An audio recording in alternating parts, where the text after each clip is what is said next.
Hello my friends, and welcome to another Saturday video. I have really been looking forward to filming this video, and I couldn't film it until I finished a particular book, but I finished the particular book so we can film it now. So here we are. I am going to present to you today my ranking of the entire Grishaverse as has been published so far. If you follow my Goodreads or Instagram account, you know that all of these books have earned a 5-star rating. But I say that with a lot of caution and hesitation because it's really that I'm giving the Grishaverse as a whole 5 stars, but each of these has a different level and layer to them of books that I absolutely love and will reread until I die, and others that I now will hesitantly reread again in the future. I am going to break this video down by rating the trilogy versus the duology first. And then I'll get into individual book rankings because it's kind of all over the place. This is your warning. I am going to spoil each book, but I will at the bottom of this video put timestamps exactly where I talk about each book. So that way, if you haven't read one of the books, don't watch that part of the video so that way nothing is ruined for you, please. I also have a fun surprise for you that I remembered to record my reaction to the original trailer when it came out. So I have that little gift for you that will be at the end of all of the book ranking. All right, let's go. Let's rate the Grishaverse. To start, we're going to look at the trilogy versus the duology. And I'm going to start with my least favorite of them. And that goes to the original trilogy. I just feel like, as a whole, the quality of writing in these books is not nearly as comparable as it is for both duologies. This felt very Hunger Games-esque to me, very Divergent-esque to me. Just not as powerful, not as meaningful, not as gorgeous as the other 4 books that are in the Grishaverse. There are definitely some of these books that I like better than others, but we'll get into that later. In the middle falls King of Scars and Rule of Wolves. I really enjoyed this duology. I was afraid I wasn't going to compared to the other duology, but it's still nothing can totally compare to my number 1, which is Six of Crows and Crooked Kingdom. These books are amazing. So I've told you my rankings of the trilogy, duology. Now let's get into individual books and how they rank. I'm going to start with my least favorite of the Grishaverse, and unfortunately that award goes to Shadow and Bone. Here are the things that I loved about it. The Darkling, Jenya, and Baghra. That's it. That's all I really enjoyed. It's not that this is a terrible read. Part of the problem for me is that when I first got into reading the Grishaverse, I listened to Six of Crows and Crooked Kingdom first, and then went backward to Shadow and Bone trilogy. And it just has never held up to me the same level of expectation that I have in the Crooked Kingdom and Six of Crows writing. There's just something about this to me that is much more basic. It has a general cute plot line, like, you know, going out and saving the world. It's fine. It's great. I do enjoy reading it. I don't hate it in any way, shape, or form. But I am much more picky about what I like about this book compared to the other ones where I feel like I love every piece of it. There is nothing wrong in some of the other books. The thing I think I like the best about this book, besides some of the characters, is I just like the setup and the introduction. This whole universe is definitely high fantasy, and I think that for people who don't necessarily read fantasy on the regular, it is a great introduction, and it really does suck you into this world. It's a phenomenal world. I really do enjoy the universe, and I love the high fantasy concept of it, but it did feel very similar to other things that I had read when I was a teenager, which it just, knowing where the entire Grishaverse goes from here, this will probably always be closer to the bottom of my list. But I'm very excited to see what the show is going to do and how they're going to bring this story to life. My second least favorite of all of the books goes to Ruin and Rising. I like it. I love it. But I feel like there are some parts at the ending that really annoy me. I don't like that Mal is the third amplifier. That really irritates me beyond all compare. I get so mad knowing that they've gone after this Firebird for so long, and then it's Mal. And why didn't Mal set off her powers sooner and amplify them? Like, it's not like she hadn't always had them there. They just had to be triggered out of her, right? And I have a really hard time with that suddenly he is the third amplifier. Like, it didn't really make sense to me. I don't know how I felt like totally about that very, very ending when they just go and like start an orphanage. Like, it was cute, but it was like an incredibly perfect ending. Like, things just worked out really, really well. The Darkling is dead. They have nothing to fear. They're going to rebuild Ravka. I don't know. It just felt like it felt too easy. And maybe that's why I didn't care for it reading. But at the same time, that will set up for other things later on as well. Okay, up next is the book that I just finished. It is the second part of the second duology. It is Rule of Wolves. I still have not fully digested how I feel about this book, so you're about to unpack it with me right now. I have a lot of complicated feelings about this book. In King of Scars, I really enjoyed the storyline. I enjoyed seeing Nikolai and Nina and Zoya's perspectives throughout and getting more of their own adventure as a spinoff. I enjoyed that. I really did. So I had a lot of high expectations for this and how it was going to continue on their adventure. I enjoyed Nina's story still, even though she's under the cover of Mila and has been tailored to look more Fjorden. And she's with Hana, and I had such hope for her that things were going to work out. And then I was really, really disappointed at the end at first when I thought that Hana had died. But then I started piecing it together right before Nina got together, when she's realizing that Hana had tailored herself to look like the prince. And I loved that there was that transgender aspect always there. Hana always felt comfortable with her hair short, dressed in men's clothes. Like, there was just that idea woven throughout this, and I really truly appreciated that. I was very disappointed at the very end, though, when Nina decided to stay as Mila. I felt like she had fought so hard to get back to herself, and now she just was becoming someone else, someone who she wasn't really, if that makes sense. I adore Nina's stories, her parts of the stories throughout all of it. And I'm glad that she found happiness again. I'm glad that things worked out for them. But I wish that she wasn't staying as Mila and she was becoming Nina again and becoming herself again. For Nikolai's story, I always love Nikolai. I love seeing his internal dialogue, especially like his wit and banter as he's going back and forth with other characters. I liked that he kind of came to terms with the demon and was able to settle him, and things worked out. I didn't really have an issue with Nikolai's story. I mean, it just felt very Nikolai to me. I did have a major issue with the Darkling story. I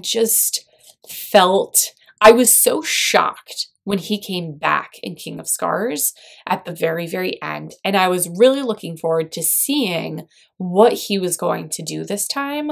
I think the Darkling is like a perfect villain because he's manipulative, he's gross, he's disgusting. Like, even though he's incredibly good looking, he still is a villain, and he portrays all of the villainous aspects. And that's why I like him so much in the trilogy, because he doesn't cower, he doesn't change. Like, he fulfills this idea of a villain and he stays the villain. He's not like, oh, I turned into a good guy kind of thing. He stays the villain, and I like that. But I did not like him as the monk in this story. I just couldn't get behind his manipulations in here. It felt really weird to me, and I think I like set the bar really high knowing he was coming back, and I was like, yes, he's gonna try to take over again. And then the ending with him sacrificing himself to the ash tree, I still think he's manipulating them, and I can't figure out, like, is there gonna be another duology after this where he comes back again from that? And I don't know. It's not the Darkling that I know and love, and I just didn't really care for his story. Zoya is another one I'm super on the fence about, because I loved her story in King of Scars and this like internal reflection and coming into herself and realizing that she can love other people. And that really transfers in here, especially with her and Nikolai's relationship. I did thoroughly enjoy seeing the two of them finally come together at some point. I also felt though that the dragon was like too much. I get that Eurus like was inside and was always with her, but it was like we had Nikolai as the demon. We also had the Darkling show back up. But then to have Nina like become a dragon and like just really scare all of the Feardens and them start worshiping her as a saint. I'm glad that she became a queen at the end, but I almost wish that Nikolai had stayed king and had proven his point that he didn't need to technically be a Lansov in order to be a king. But I do think Zoya would make a really badass queen. So I'm like, I wish she had become a queen by marrying Nikolai. But I also am really intrigued by the Nazialensky line for the Ravkin throne now too. I'm still processing this entire book and how I really feel about it, but right now it's a little bit lower than I thought it was gonna be, so I'm kind of disappointed by that. Up next for me is actually gonna be Siege and Storm, and the reason that Siege and Storm is next is really because of Nikolai. This is where I start to hate the Darkling. And by hate, I love that he fulfills the villain that I want him to be and that he's not like gonna cower and change and everything. I appreciate that he like stays at a villainous, manipulative level. What really makes this story for me though is Nikolai and his humor coming in as Sternholm and just really bringing a whole new presence and lightness and funness to the books. Like he just really makes a huge difference with the different characters. I don't really particularly care for Mal, and so Nikolai is a great balance to all of that. He is one of the best characters in the entire Grishaverse, without a doubt. I liked the idea of this quest and trying to find the CD whip so that way she could create the amplifier and that she was trying to get to it before the Darkling. But then the whole sharing back and forth and like I can visit you and you can visit me, that was a little weird. And I kind of wonder if one of the more recent Star Wars movies stole that idea from here. You know what I'm talking about when Kylo Ren and Rey can like have that conversation and they're like in the same room but they're not in the same room. That's what it felt like to me, especially rereading it. It just felt really, they must have gotten the idea from this, right? We are at my top 3. And my top 3rd book at this point in the entire Grishaverse goes to King of Scars. I absolutely love following Nikolai and Zoya and Nina throughout this book. I loved the perspective shift. I loved seeing Nina again. I loved getting more of Zoya's actual perspective because you don't really necessarily get that in any of the other books. She's always just kind of there as a side character. And of course, I love the internal dialogue of Nikolai, and I love seeing how he has been affected by the Darkling and how he has to like come into his power and grapple with this fact that he has been affected in such a way. I think his journey battling the demon within him helps him to become a stronger ruler. He has like a better sense of the expectations of what he needs to do for Ravka. Elizaveta really pisses me off. I don't want to talk about her. When I first read this, I actually listened to it and I remember being so shocked about Elizaveta. Like, I don't know why I didn't see it coming. It was very clear that she was like playing them the whole time and was trying to bring the Darkling back. And then the very last 3 pages of this book blow my mind every freaking time when the Darkling comes back. It is like shock and awe, and I always forget about it, and then it happens and I'm like, how did I forget that this happens? So then part of me gets really excited that the Darkling's back and makes me really look forward to Rule of Wolves. I absolutely love following Nina's character. I think everybody knows that already. She's like one of my favorites in the entire series. But I also love her strength that she finds after Matthias's death. My heart weeps for her every time I read the end of Crooked Kingdom, and watching her develop her new power and become this new kind of Grisha. She's just an incredibly strong character to me. I love watching her try to learn to love again while also seeking revenge on the people who killed her love. This book takes place a little bit after Crooked Kingdom, not much longer, but like a year, I think maybe they said. It's not too much longer afterward because Nina jumps right into being a Fjordan spy. I really enjoyed this book, and I just loved the seeing the different characters' perspectives throughout. There's only one duology that I haven't talked about yet, so can you take your guess of what is going to be my second and then my first? Take your bets now. Okay, did you take your bets? Here we go. So my second favorite book of the entire Grishaverse is actually going to go to Six of Crows. I loved this as an introduction. Going from Shadow and Bone to Six of Crows, it takes me a second to transition because all of a sudden it's like Leigh Bardugo became a new writer and this just became a phenomenal story compared to what I think the Shadow and Bone trilogy feels like to me. The Dregs are like my favorite gang to read about. I love everything that happens in this story with the deception and the lies and the adventure. There are so many plot twists that are just absolutely incredible, and you can't help but fly through this book. The characters have great personalities. They are so much fun to read about. They're so different, but they all work so well together. Like, I love it when Kaz will make a face and they all go, scheming face? Yes, scheming face. Uh-oh, we're in trouble. And they all know that when a certain character looks a certain way, that's a scheming face and that they're about to do a heist. The cliffhanger that this book ends on is just, Leigh Bardugo is too good at writing cliffhangers, and I want it to irritate me, but I can't have it irritate me because that's why I love her writing.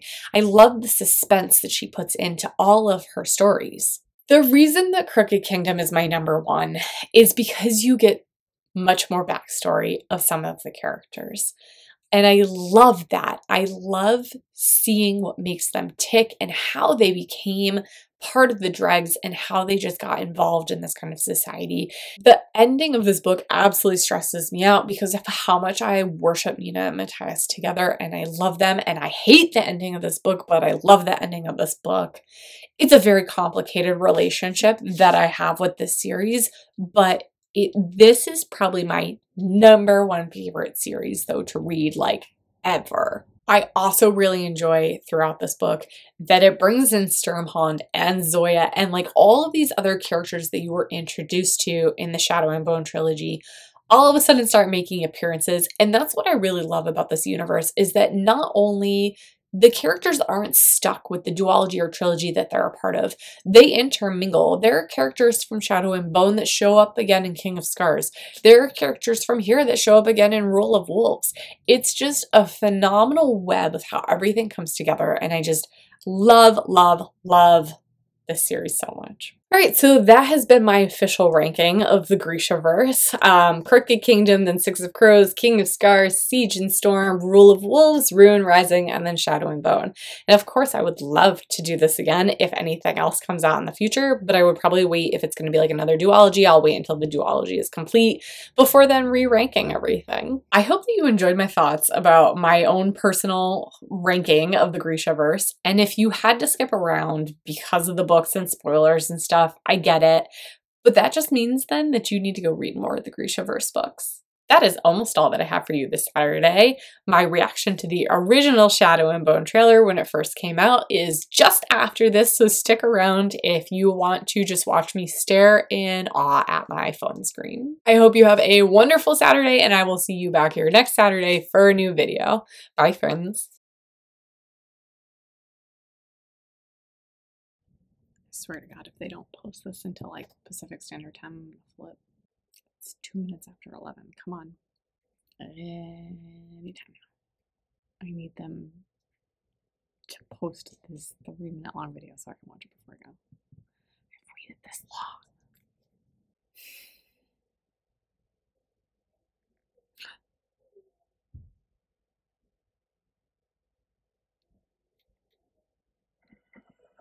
The shadow. A scar on the map. The Torah country in two. What are you doing here? I'll make it.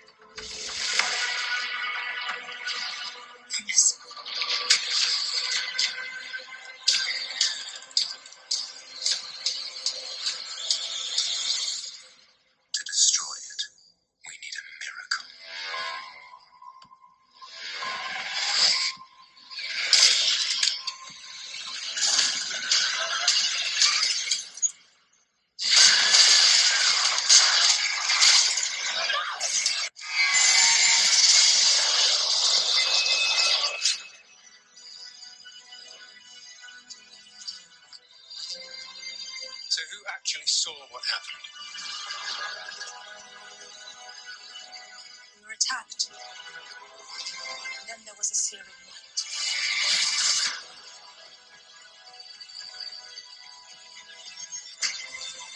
Lift up your sleeve.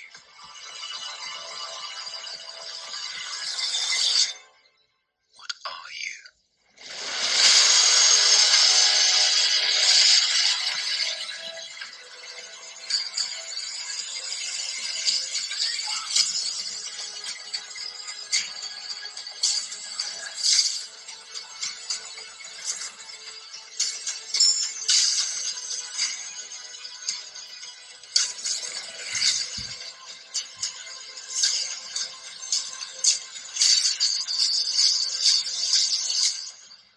Answer the question. What are you? A map maker, sir. Oh, a map maker. Well, you and I are going to change the world.